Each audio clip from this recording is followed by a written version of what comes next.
Glyn Lewis. I'm Professor of Psychiatric Epidemiology, and I'm interested in studying the causes of psychiatric disorders, and I also study how to treat them, to try to make people better.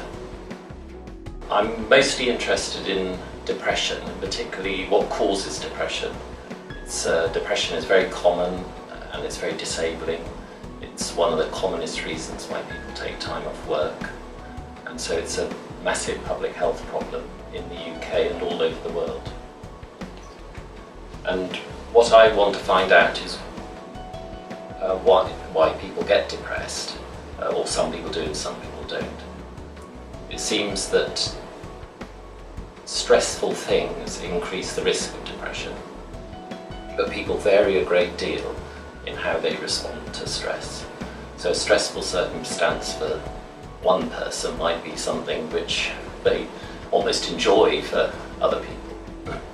And one idea about why this might be so is that earlier in life, whether in childhood or teenage years or even in infancy, people might learn things because of the environments they're in then, which then act much later on in life and increase their vulnerability.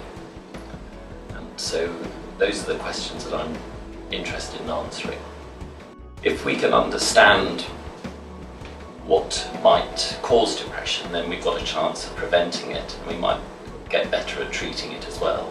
Of course, there are effective treatments for depression, including antidepressants, cognitive behaviour therapy, but we can do better. And so anything we can learn about why people might be vulnerable to stressors will help us with treatment, as well as coming up with some ideas for prevention.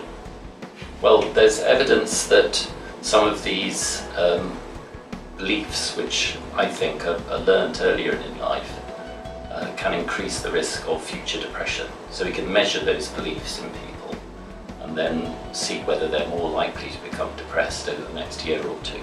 And we found evidence for that. The next thing I want to go on to do is to work out whether the learning mechanisms earlier on in life are the same mechanisms that, for example, rats use to press levers. So the parts of the brain which are used by animals are still being used in humans to learn things, and these might be increasing our risk of developing depression in the future.